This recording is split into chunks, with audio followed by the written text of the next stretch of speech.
मंतं मुक्तिभर्तारं वृषभं वृषनायकं धर्मतीर्थकरं ज्येष्ठं वन्दे नन्तगुणार्णवं ज्ञानाचारफलप्राप्ता नरहत्सिद्धत्रियोगिनां नत्वा वश्येष्ठधा ज्ञानाचारं विश्वाग्रदीपकम्। पंचपरमेष्ठी भगवान की। हात वर करायचं आता, प्रत्येक वेळेला रोज सांगायला लागू नाही। जिनवानी माता की, परमपूज्य आचार्य सकल कीर्ती महामुनि राज की, चारित्र चक्रवर्ती 20 अधिके प्रथमाचार्य शांति जागर जी महाराज की, संत शिरोमणी आचार्य गुरुवर विद्यासागर जी महाराज की, शांत मूर्ति वत्सल रत्नाकर आचार्य गुरुवर सन्मति सागर जी महाराज की, 3,9 करोड़ महामुनि राजों की आज के आनंद की।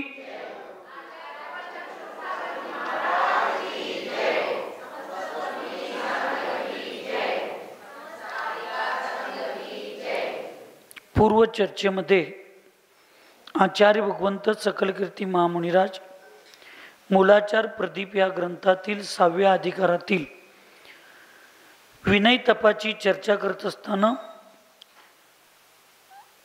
शारीरिक आणि वाचनिक विनय कसा असतो हे सकाळच्या पूर्वसत्रामध्ये झालेलं आहे। आता मानसिक विनय म्हणजे काय, मानसिक विनयाचं स्वरूप काय, तर या ठिकाणी सांगतात दुष्कर्मागमनद्वार सन्मुखं स्वसुखावृतं दुर्ध्यान द्वेष रागादि लीनं चिंताशताकुलं त्यक्त्वा स्वपरिणामं सुतत्व वैराग्यवासितं सदर्द धर्म सद्भावा गम चिंतादि तत्परम स्वान्नेषामित शुद्धम धार्यते यन्निजं मनः गुरोः पार्श्वे स विश्वो मानसिको विनयो वर। आचार्य भगवंत काय सांगतात बघा, दुष्कर्म आगमन द्वार सन्मुखम स्वसुखा आवृत्तम। दुष्कर्म जे असतात, दुष्कर्म म्हणजे काय, अशुभ कर्म, जे अशुभ कर्म असतात त्या अशुभ कर्माला येण्याचं जे द्वार आहे त्या द्वाराचं सन्मुखम म्हणजे कारण काय आहे, तर स्वसुख आवृत्तम, आपल्या स्वतःच्या सुखाची इच्छा असणं, दुर्ध्यान द्वेष रागादि लीनम चिंता शता आकुलम। आणि काय सांगितलं, दुर्ध्यान म्हणजे अशुभ ध्यान, अशुभ ध्यान राग द्वेष याच्यामध्ये जो लीन होणं म्हणजे लीन असणं, आणि शत आकुलम म्हणजे आकुलता म्हणजे काळजी चिंता, किती शेकडो चिंता शत आकुलम, की आपण शेकडो चिंतेनं आकुल झालेला असतो। त्यक्त्वा असे जे परिणाम आहेत त्या परिणामांना त्यक्त्वा म्हणजे सोडून, स्वपरिणामम सुतत्व वैराग्यवासितम, सोडून त्याला स्वपरिणामम म्हणजे स्वतःच्या परिणामांना स्थिर सुरक्षित करून, सुतत्व सुतत्वाच्या आणि वैराग्य वासितम म्हणजे वैराग्यामध्ये लीन व्हा म्हणा, वैराग्यामध्ये वास करा म्हणा, असं करून किंवा इच्छा सुद्धा करू शकता. वैराग्याची इच्छा, वैराग्याचा मोह असं करून सत, अर्थ, धर्म, सद्भाव, आगम, चिंतादी तत्परम. मग इथं सांगितलं आता सद हे प्रत्येका ठिकाणी लावायचं.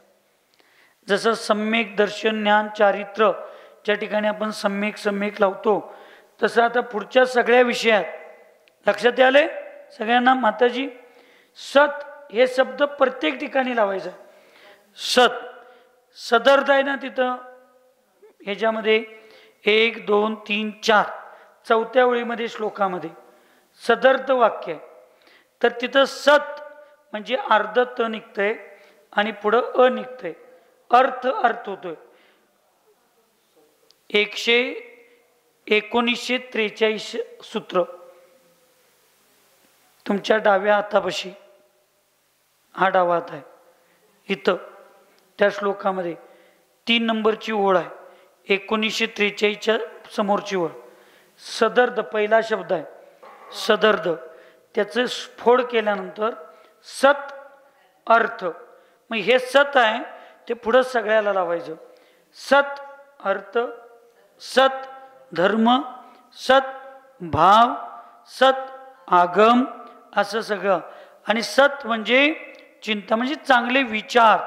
ह्या सगळ्यामध्ये ज्यावेळी आपण तत्पर होईन, आपल्या मनाला तिथं लागवेन, सगळं करेन, त्यावेळेला स्व अन्येषाम हितकृत शुद्धम धार्यते यत निजम मनः गुरोः पार्श्वे सविश्वो मानसिको विनयो वर.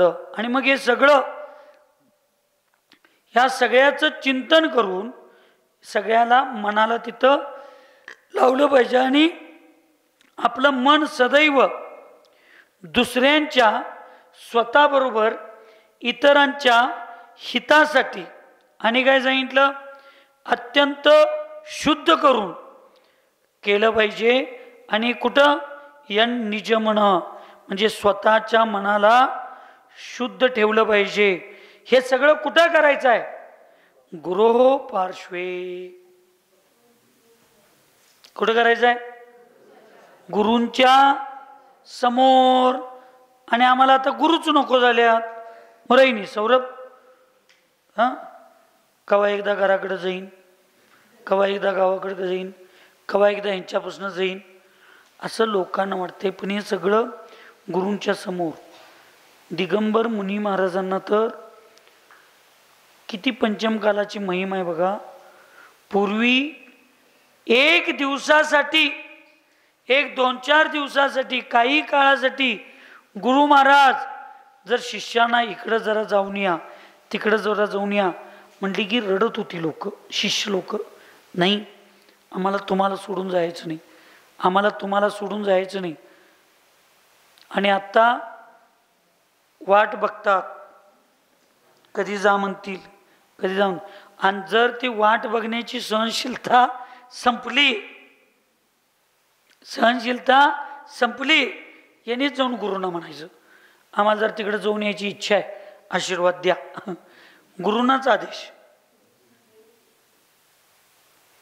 महिमाई पंचमकालाची.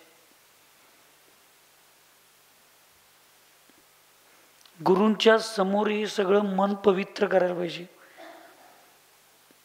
भगवंतांचं मंदिर आणि गुरूंचं पादमूल या विश्वातील धर्मरूपी सर्वात स्वच्छ आणि निर्मल मंदिर आहे, ज्याच्यामध्ये आपले सगळे पाप धुवून जातात. हिंदू लोकांची मान्यता, गंगा नदीमध्ये आंघोळ केल्यानंतर पाप धुवून जातं म्हणून आहे. वारकरी लोकांची मान्यता, चंद्रभागेच्या तीरावर, चंद्रभागा नदीत आंघोळ केल्यानंतर पाप धुवून जाते म्हणून सांगितलं. पण आचार्यांनी सांगितलं, आपल्या आत्मारूपी अशुद्ध झालेल्या, अशुभ कर्मांनी मलिन झालेल्या आत्मारूपी शरीराला जर स्वच्छ करायचं असेल, त्या वस्तूला स्वच्छ करायचं असेल, तर भगवंतांचं आणि गुरूंचं दोघांचंच पादमूल असं आहे की तिथं जिनवानीच्या निर्मळ पाण्याचा वर्षाव आपल्यावर होतो आणि त्याच नदीच्या तीरावर आपली सगळी शुद्धी होते. पण आता कुणाला हे पाहिजे? महाराज आता आम्हाला नदीची गरज नाही, आता आम्ही शावर खाली बसतोय, आपोआप सगळं शुद्ध होतंय. तुमचा गैरसमज आहे. भगवंतांच्या भक्तीशिवाय आणि गुरूंच्या सेवेशिवाय जो स्वतःला भगवान करण्याचा, भगवान होण्याची स्वप्न बघायला लागलाय, तो बिन फुलाच्या फळाची अपेक्षा करायला लागलाय. कशाची? बिन फुलाच्या फळाची. आणि जी बिन फुलाची फळं आहेत ती सगळी जैन धर्मात अभक्ष्य सांगितलीत. म्हणजे जैन धर्माप्रमाणे भक्त झाल्याशिवाय आणि शिष्य झाल्याशिवाय कधीही गुरु आणि कधीही भगवान बनू शकत नाही. किती स्वतःला आत्माला गुरु माना, किती स्वतःच्या आत्म्याला परमात्मा माना, किती स्वाध्याय करा आणि कितीही स्वतःला माझा आत्मा शुद्ध आहे शुद्ध आहे म्हणून शुद्धो आणि बुद्धोमन म्हणून गुरूंचा आदर विनय, गुरूंच्या जीवनात चरणात समर्पित न होता बिन गुरूंचं, तुम्ही तीर्थंकरांचं उदाहरण प्रत्येक ठिकाणी देतात. तीर्थंकर स्वदीक्षित असतात, तीर्थंकर स्वदीक्षित असतात. एवढंच उदाहरण देऊ नका. तीर्थंकर पोटात यायच्या अगोदर 6 महिने अगोदर इंद्राला कळलं होतं. आम्ही पोटात आल्यावर 2 महिने आमच्या आईला कळत नाही. आणि आम्ही बरोबरी कोणाची करायला लागलोय? तीर्थंकरांची. इंद्र स्वर्गातनं येऊन रोज 14 करोड रत्नांची वृष्टी त्या तीर्थंकरांच्या जन्मस्थानावर करत होते. आमच्या घरावरची झाडाची पानं आम्ही आईच्या पोटात आल्यावर पडली नाहीत आणि आम्ही कोणाची बरोबरी करायला लागलोय? तीर्थंकर स्वतः दीक्षा घेतली होती नाही, मग आपल्याला घ्यायला काय अडचण आहे? तीर्थंकरांना कुठं गुरु होते, मग आपल्याला कशाला गुरु पाहिजे? आपला आत्माच आपला गुरु आहे असं नसतंय. कळलं काय मोना बाबी? कळलं ना? हां, जशी संगती तशी मती होत्या म्हणून सांगायची वेळ आली.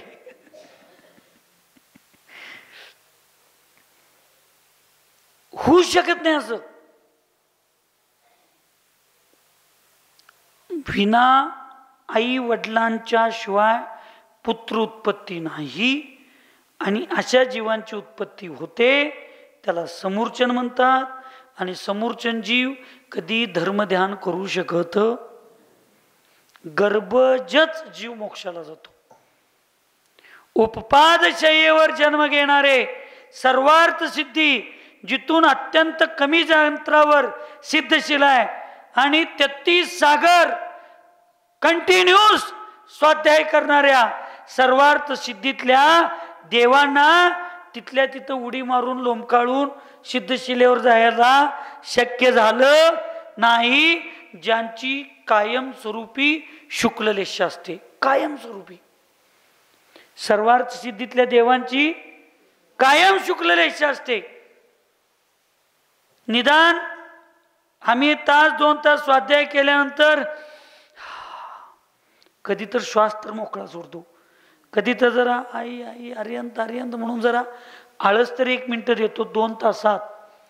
पण ते 33 सागरमध्ये एवढा वेळ सुद्धा वाया घालवत एवढं स्वाध्याय करणारा देव मनुष्यगतीत येऊन उच्च कुलात जन्म घेऊन दीक्षा घेतल्याशिवाय तो मोक्षाला जात नाही.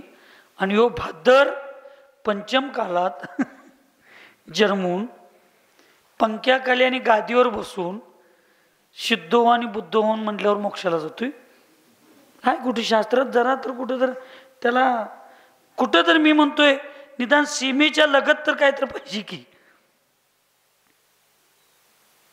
हे दिल्लीतला आळी मारलेल्या माणसाला कन्याकुमारीत ऐकू घेतले म्हणल्यागत काम करायचं पाहिजे. कसं शक्य आहे सांगा बघूया? शक्य नाही. म्हणून कुतीवाल्यांनो 100% एक तुमच्या मनाला हा निर्णय घ्या. 100% आज उद्या 10 वर्षानं 50 वर्षानं पुढल्या भावात त्याच्या पुढल्या भावात गुरुजी कुठल्या ना कुठल्या भावात दीक्षा घेतल्याशिवाय समाधी झाल्याशिवाय मोक्ष मग कुठल्यात ना कुठल्या भावात करण्यापेक्षा सुरुवात कुठनं करायला पाहिजे बापा? कुठनं करायला पाहिजे? कारण आत्ता जेवढी तुम्हाला अनुकूलता मिळाली या दुःखमय पंचम कालामध्ये हे तुम्हाला जी एवढी सगळी अनुकूलता मिळाली ही भविष्यात कधी मिळेल याची गॅरंटी आहे का तुम्हाला? मला तर आहे का? म्हणून त्याचा फायदा करून घेतला पाहिजे. म्हणून धर्म पुरुषार्थ, अर्थ पुरुषार्थ, काम पुरुषार्थ आणि मोक्ष पुरुषार्थ 4ही पुरुषार्थ आपण केले पाहिजे. परवा ह्या विषयावर चर्चा नांद्र्यातल्या प्रवचनात फार सुंदर झाली. आता ती काही व्यवस्था मला माहीत नाही काय झाले. हां, सकाळच्या पण स्वाध्यायाची व्यवस्था ही 2-3 शानी पोरं आहेत ती महाराजांच्या मार्गदर्शनानं तुमच्या या भौतिक व्यवस्थेवर सकाळचं प्रवचन, दुपारचं प्रवचन किंवा नांद्र्याला वगैरे झालेले जे विषय आहेत याचं विश्लेषण सगळं तुमच्या भौतिक कंपासमध्ये सगळं रोज 2-4 तासामध्ये येते. एकदा ऐकत जाऊ. आजचा सकाळचा तर विषय इथं कोथळीतला फार ऐकण्यासारखा आहे. तो दुपारी संध्याकाळी फावल्या वेळेत ऐकत जावा. हे कशासाठी? आणि हा मोक्ष पुरुषार्थ तुम्ही वर्तमानमध्ये द्रव्य रूपात जरी मोक्ष आम्हाला मिळत नसेल तर भाव रूपात आम्ही मोक्षाची भावना करू शकतो. आणि मोक्षाला जाण्याची भूमिका जसं चातुर्मासला महाराज किती तारखेला आले ऐकू येईना? 2 डिसेंबरला आले. मग पूर्ण वाक्यात बोला की 2025 2 जुलै 2025ला चातुर्मासला महाराज आले. स्थापना किती तारखेला आहे? 10 जुलै 2025ला आहे. मग डायरेक्ट महाराज आले आणि चातुर्मास केले असं कुठल्या कुठल्या गावात झाले नाही. जगाला जरी सांगत नसलं तरी महाराजांची भूमिका कोथळी चातुर्मास करायची आहे ही अंतरंगामध्ये भूमिका 2 महिन्यापासून चालू होती. आणि कोथळीवाल्यांना महाराजांचा चातुर्मास करायचा आहे ही भूमिका 3 वर्षापासून चालू होती. किती वर्षापासून? 3 वर्षापासून तुम्ही भूमिका करायला लागलाय. आणि हा मोठा नारळ घेण्यासाठी अभय संख्येच्या भाषेत हे मोठा नारळ घेण्यासाठी 1 वर्ष बारके 2 नारळ घेतला चातुर्मासला. 3 वर्षापासून तुम्ही भावना करलाय. 3 वर्षात तुम्हाला लोकांनी पण सांगितलं चंद्रपूर सागरांचा नाद करायला लागलाय. विचार करा तुम्ही पण 3 वर्ष जरा सगळं खाऊन पिऊन व्यायाम करून तुमचं दृढता केला. कसं पण असू दे आम्ही निस्तरायला तयार आहे. कर चातुर्मास करणारच, सोडणार नाही. तुम्ही 3 वर्षाची भूमिका करला आणि तुम्ही 3 वर्ष कष्ट घेतला म्हणून 2 महिन्यापासून माझ्या मनात भावना झाल्या. आणि त्याचं सत्यार्थ येणाऱ्या 2 दिवसामध्ये तुम्हाला होणार आहे. साधा 1 चातुर्मास करायला माझ्यासारख्या चिल्लर महाराजाचा चातुर्मास, चिल्लर नाही मी, हा चिल्लर बघा खन खन खन आवाज येतोय. नोटाचा आवाज येतोय येतोय माझा आवाज नोटासारखा आहे का चिल्लर सारखा आहे? आता तुम्हीच म्हणताय बघा. मी बोलताना सकाळ तर न सांगतोय मी 4 दिवस सांगायला लागलोय. काय जरी गुरु म्हटलं तर हू म्हणायचं. तुम्हाला हू म्हणायची सवयच नाही. नको तिथं हो म्हणताय. असं खणखणीत आवाज आहे म्हणून चिल्लरसारखं महाराज म्हटलो मी.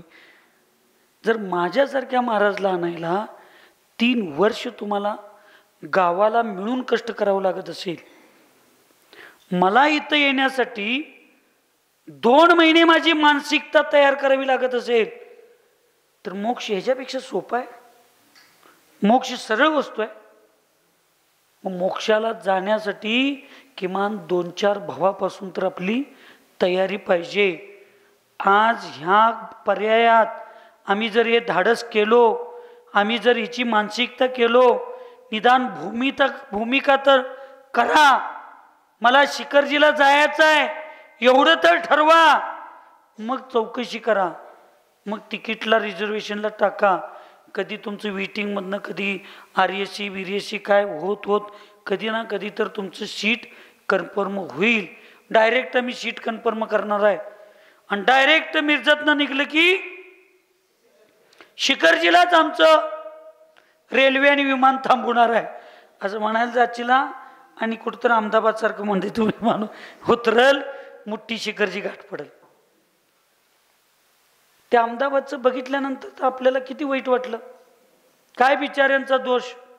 तुम्ही म्हटलं काय पाप त्याच्यामुळं झालं, त्याच्यामुळं झालं. त्याच्यामुळं नाही. ऐका लागले काय झोपालाय? सामुदायिक हिंसेला आणि पापाला जी लोक अनुमोदना देतात त्यांचं असं सामुदायिक मरण होतंय. ह्या सगळ्या लोकांनी पूर्वभावात सामुदायिक कुठं ना कुठं तरी हिंसेला, हत्येला, पापाला अनुमोदना दिली. ती एकटाच कसं काय त्याच्यातनं खाली पडला? एकटी तर बाई ती विमान उडायच्या अगोदर 1-1.5 तास अगोदर तिथं जायला लागते. पुढे विमान दिसा लागले विमानतळावर आणि त्या तिथल्या अधिकाऱ्यांच्यावर भांडा लागल्या. फक्त अर्धा तास लेट झाले, अजून विमान आहे, अजून 5 मिनिटात उडायला वेळ आहे, मला सोडा. का सोडत नाही? तुमच्यावर केसच घालतो तुम्हाला असं म्हणून भांडत होती. आणि 10 मिनिटांनं म्हणत्या देवानं मला बरं झालं लेट केलं. म्हणून आयुष्यात जे काही घडते ना ते चांगल्यासाठी घडते म्हणून शांत बसायची सवय पाहिजे.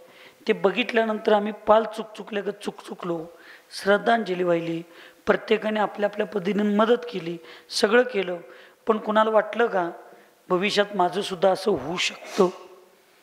आणि त्याच्यासाठी माझ्या हातात जोपर्यंत वेळ आहे तोपर्यंतच मला एकमेकाचं वैरत्व, ईर्ष्या, मत्सर, द्वेष, शत्रुत्व सगळं सोडून मला प्रेमाने एकमेकांशी जगायचं आहे असं कोण विचार केला? कोण निर्णय घेतला? निर्णय घेतलो तर आपण आचरणात आणण्याचा प्रयत्न केला? काहीही करत नाही आपण. आमचं सगळ्यांचं स्मशान वैराग्य आहे. जाळून येऊपर्यंतच. असं करायचं नाही, तसं करायचं नाही, जे झालं ते वाईट झालं, नुसतं जाळून येऊपर्यंतच. आणि पुढे एरे माझ्या मागल्या ताकण्या, असेच आमची प्रवृत्ती आहे. म्हणून आचार्य भगवंत तिथं सांगतात की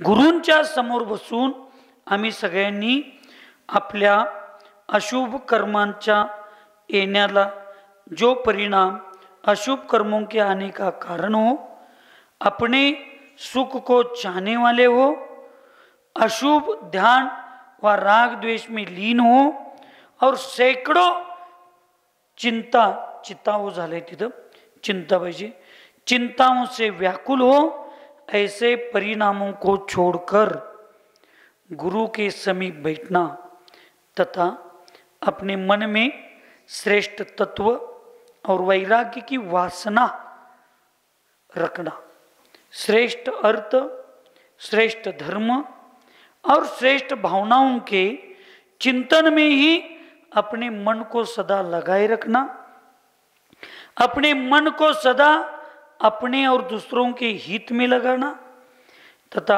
अपने मन को अत्यंत शुद्ध रखना। इस प्रकार गुरु के समीप अपने मन की शुद्धता रखना उत्तम मानसिक विनय है। प्रत्यक्ष विनय का स्वरूप प्रत्यक्षे सद्गुरूणां यो विनय क्रियते बुधै त्रिशुद्ध्या त्रिविध सोत्र प्रत्यक्ष विनयो मत. विद्वान लोक मन वचन काय की शुद्धतापूर्वक, विद्वान म्हणजे शास्त्री घ्यायचं नाही इथं, विद्वान म्हणजे भावलिंगी मुनी महाराज, जे मोक्षाला जाण्याची अत्यंत उत्कट आहेत, भावना तीव्र आहेत, ज्यांना शुद्ध होण्याची इच्छा आहे, असे विद्वान साधू लोक मन वचन कायच्या शुद्धतेपूर्वक, मन वचन काय तीनों से जो श्रेष्ठ गुरुओं की प्रत्यक्ष विनय करते उसको प्रत्यक्ष विनय कहते. म्हणजे गुरूंच्या सानिध्यात राहून त्यांचा विनय करतात, त्याला प्रत्यक्ष विनय म्हणतात. 2013 पर्यंत आम्ही जो केलो तो आचार्य सन्मती सागर महाराजांचा प्रत्यक्ष विनय. 2013 पासून आम्ही जो गुरूंचा विनय करतो तो परोक्ष विनय. 18 फेब्रुवारी 2024 पासून पर्यंत जो आपण आपल्या आचार्यशींच्या बाबतीत केलो तो प्रत्यक्ष विनय. त्यांच्या समाधीनंतर किंवा आमच्या जीवनात आम्ही आचार्यशी एमपीत असणार, आम्ही इथं बसून जो त्यांचा विनय करत होतो तो कसला विनय? परोक्ष विनय. प्रत्यक्ष विनय पण फार महत्त्वाचा आहे आणि परोक्ष विनय करणं फार सोपं आहे, पण प्रत्यक्ष विनय करणं फार कठीण आहे, ते स्वीकारायचं फार कठीण असतं. परोक्ष विनय का स्वरूप परोक्षे सद्गुरूणां यत् प्रणाम करणाधिकम कायेन वचसा नित्यम स्तवादि गुणकीर्तनम हृदाज्ञापालनं सम्यक् सद्गुणग्राम चिंतनम इत्यादि क्रियते न्यत्स परोक्ष विनयोखिल.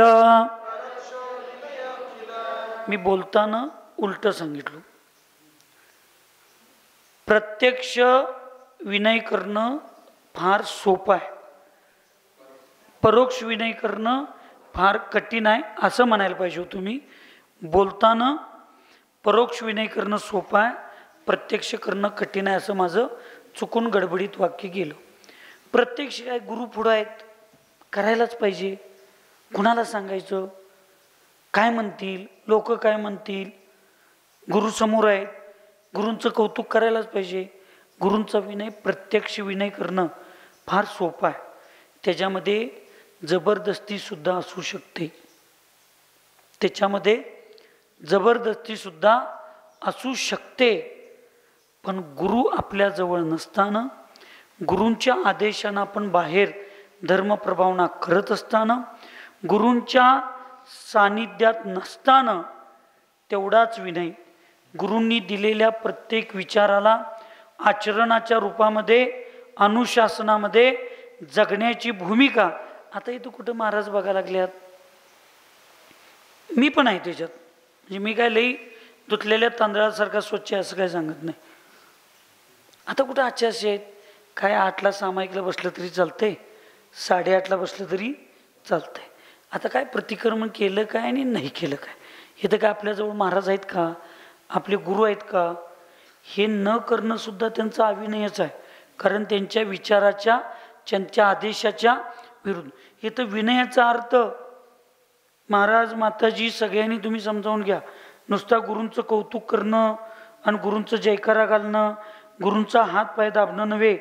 गुरूंच्या विचाराच्या आणि आदेशाच्या, संस्काराच्या विरुद्ध आपला व्यवहार असणं हा सुद्धा गुरूंचा अविनयच आहे. म्हणून गुरूंच्या समोर आम्ही काय, तुम्ही, मी पण आहे, मी काय तुम्हाला सगळ्यांना बोलतोय असं नाही.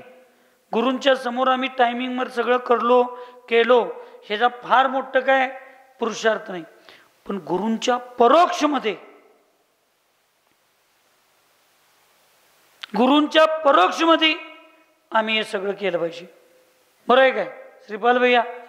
गुरूंच्या पुढं आहे म्हणून मी लुंगी नेसलो, धोतर नेसलो, उपरणं घातलो, गप खाली मान घालून बसलो आणि घराकडे गेल्यावर गॉगल घातलो.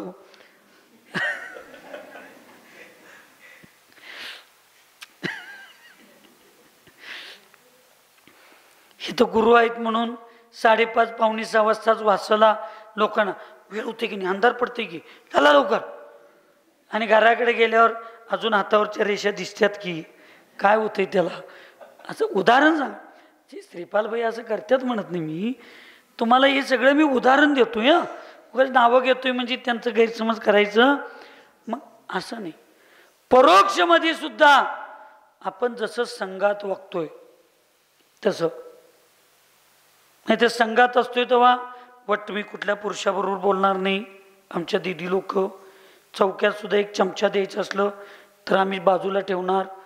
आणि घराकडे गेल्यावर कोण विचारते आपल्याला. इथं अशुद्धीच्या वेळेला मौन धरायचं, घरात अशुद्धीच्या वेळेला असलं तर कुठं आहेत गुरु बघायला आपल्याला? कोण करते असं? किमान संघस्थ लोकांनी, किमान तुम्ही प्रतिमाधारी व्रती लोकांनी, साधू लोकांनी, आपण सगळ्यांनी, मी पण आलो त्याच्यात, आम्हाला असं करून चालणार नाही. हा मायाचारीचा खेळ होईल.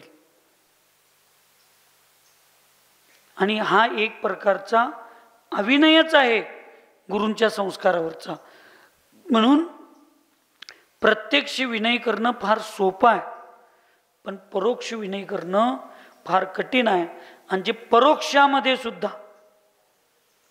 म्हणून हे घटवायला पाहिजे तुम्ही सगळं. म्हणून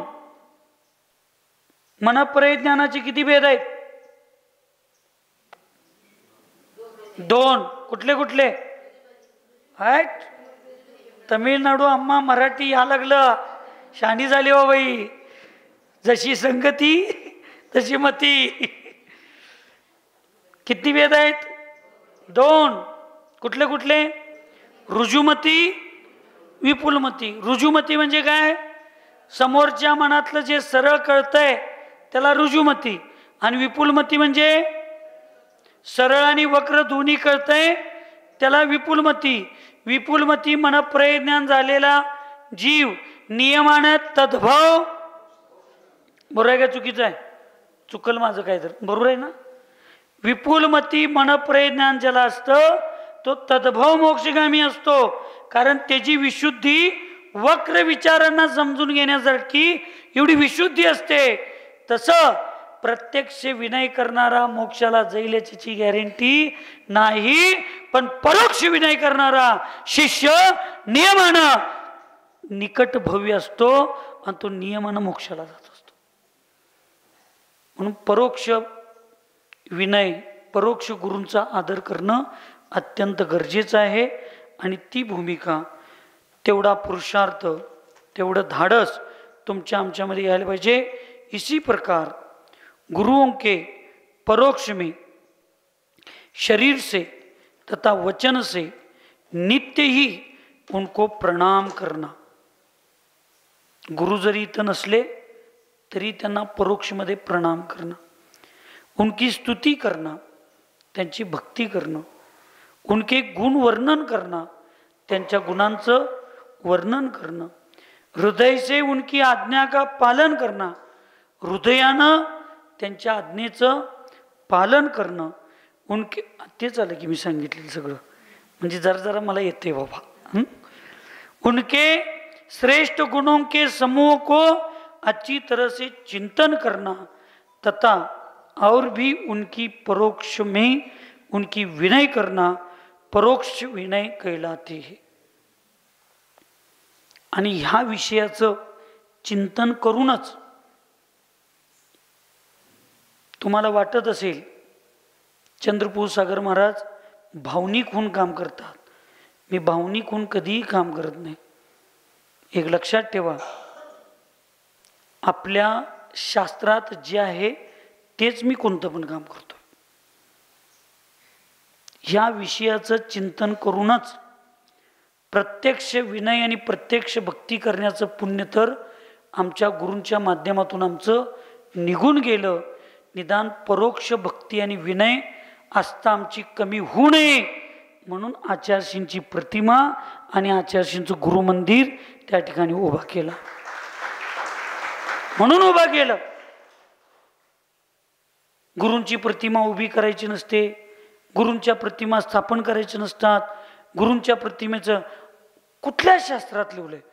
नाही, आम्हाला असं वाटतंय. अरे तुम्हाला काय पण वाटतंय? तुम्हाला वाटतंय म्हणून सगळे जगांना ऐकायलाच पाहिजे असा नियम आहे?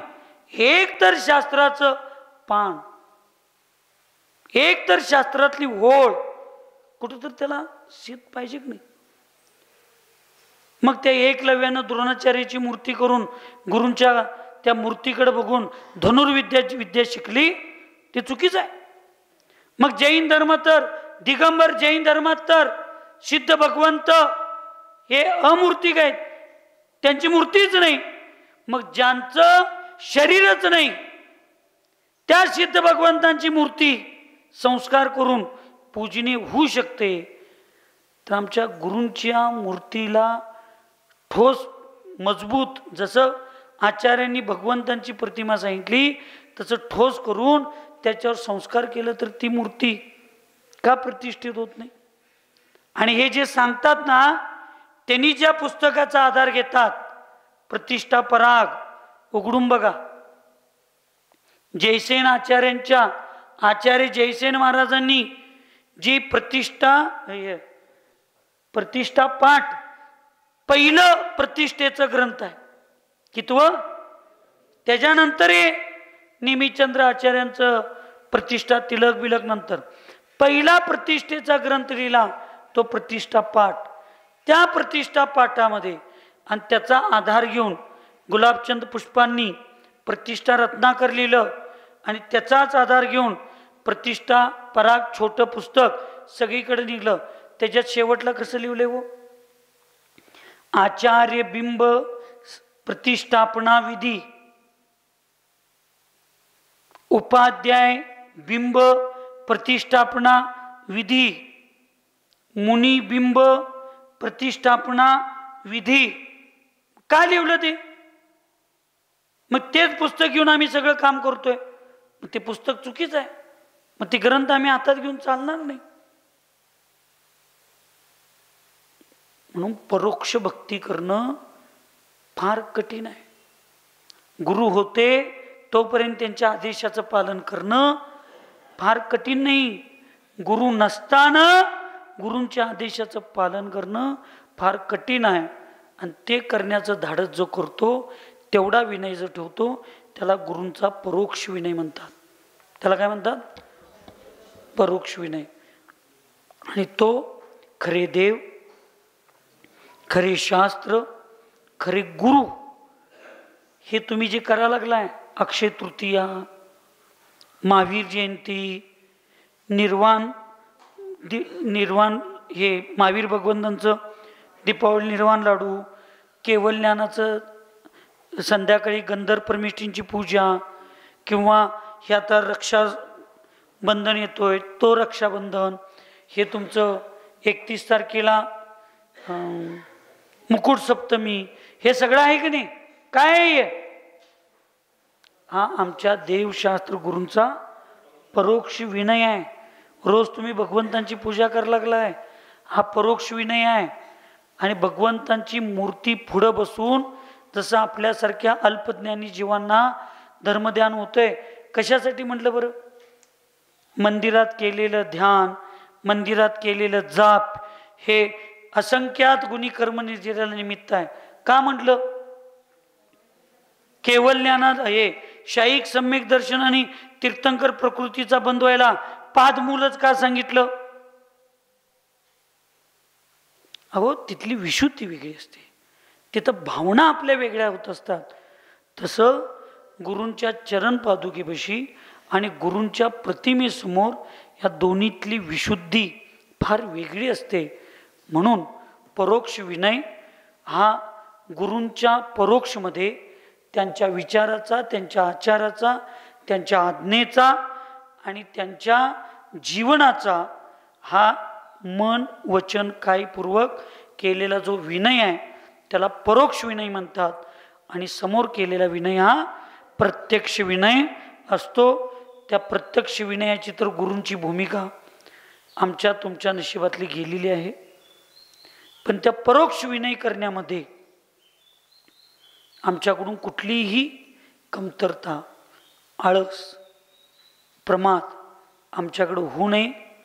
आणि प्रत्यक्ष विनय करत असताना आमच्याकडून काय मायाचरी झाली असेल, आमच्याकडून काही दोष घडले असतील, आमच्याकडून त्या विनयामध्ये प्रदर्शनाच्या भूमिका असतील, तर त्या प्रत्यक्ष विनयामध्ये लागलेल्या दोषांचं अगदी मन वचन गायनं मी परोक्षमध्ये त्या सर्व गुरूंच्या चरणी त्रिवार शुद्धीपूर्वक करून नमोस्तु करून नमोस्तु गुरुदेव, नमोस्तु गुरुदेव, नमोस्तु गुरुदेव, त्या अज्ञान दशेमध्ये, त्या अहम भावनेमध्ये, त्या प्रमाद अवस्थेमध्ये आमच्याकडून प्रत्यक्ष विनयात जे काही दोष किंवा कमतरता झाली असेल त्यांची आम्ही क्षमा मागतो.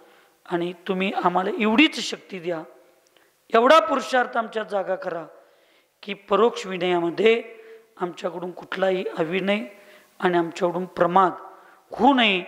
एवढंच तुमच्या विनयाचे आणि तुमच्या सेवेचं फळ आम्हाला मिळू दे, एवढीच भावना करतो आणि नमतो. सुखी रहे सब जीव जगत में, कोई कभी न घबरावे, वैर पाप अभिमान छोड़ जग, नित्य नए मंगल गावे. ओम नमः. सबको क्षमा, सबसे क्षमा.